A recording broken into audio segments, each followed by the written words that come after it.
TSM6 news కి స్వాగతం. Ameenpur circle Bollaram division పరిధిలో ఐటీసీ పరిశ్రమ సౌజన్యంతో 32 లక్షల రూపాయలతో కొనుగోలు చేసిన కంప్యూటర్లు, చెత్త సేకరణ ఆటోలు, త్రిచక్ర సైకిల్ పంపిణీ కార్యక్రమానికి ఎమ్మెల్యే గూడెం మహిపాల్ రెడ్డి ముఖ్య అతిథిగా హాజరయ్యారు.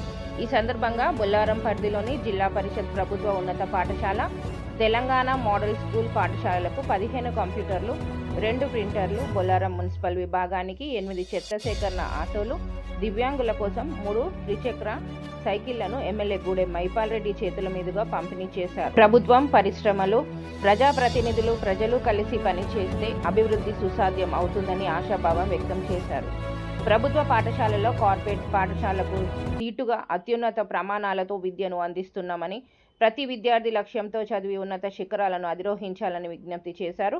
ఈ కార్యక్రమంలో Ameenpur deputy commissioner Pradeep Kumar, CI Ravinder Reddy, మాజీ జెడ్పీటీసీ బాలరెడ్డి, వీఆర్టీయూ రాష్ట్ర అధ్యక్షులు రాంబాబు, సీనియర్ నాయకులు హనుమంత్ రెడ్డి, రవీందర్ రెడ్డి, ఐటీసీ సంస్థ general manager Srinivas, plant head Subrahmanyam, మాజీ ప్రజా ప్రతినిధులు, అధికారులు తదితరులు పాల్గొన్నారు. మోడల్ స్కూల్ సభాధ్యక్షుడు ఇన్ఛార్జ్ మొయినుద్దీన్ గారు, అలాగే ఈ మోడల్ స్కూల్కు computers, printers, tricycles CSR fund కింద అందజేస్తున్న ఐటీసీ మేనేజ్మెంట్ వారికి,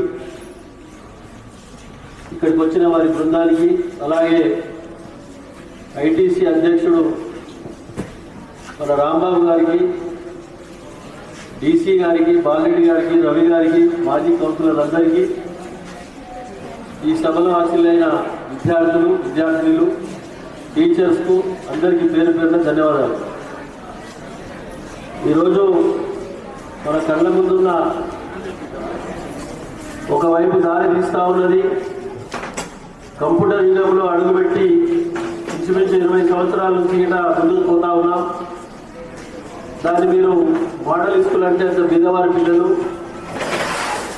కంప్యూటర్ యుగంలో మీరందరూ చక్కగా బుద్ధిగా సిస్టంలో మీరు ఏ విధంగా పాఠాలు నేర్చుకొని మీరు ఈ స్థాయి నుంచి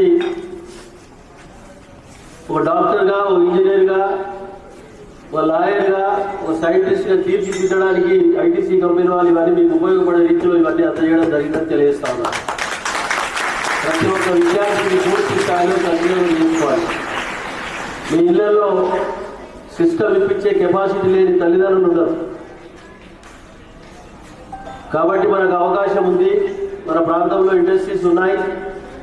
వాళ్ళందరి సహాయ సహకారాలు తీసుకొని మీలాంటి పేద పిల్లల పాఠశాలకు అందించినట్టయితే రాబో కాలంలో మీరందరూ విద్యావంతులుగా, బుద్ధిమంతులుగా ఎదిగి మన ప్రాంతానికి, మన దేశానికి ఉపయోగపడే రీతిలో మీరు ముందుకు సాగాలని చెప్పి కోరుతా ఉన్నా. నాకు ఇంకా వేరే ప్రోగ్రామ్స్ ఉన్నాయి. అసెంబ్లీకి వెళ్ళాలి. మన గ్రేటర్ డివిజన్లో కొన్ని చెత్త ట్రాక్టర్స్, అలాగే విద్యార్థులకు కంప్యూటర్స్, ప్రింటర్స్ ఇవన్నీ అందించినందుకు వారికి మరొకసారి నేను పేరు పేరున ధన్యవాదాలు తెలియజేస్తూ ఇది స్కూల్కి హ్యాండ్ ఓవర్ చేయబోతా ఉన్నాం. స్కూల్ టీచర్స్ అందరూ ఇన్ఛార్జ్ వారు ముందుకు రావాలని చెప్పి కోరుతాం.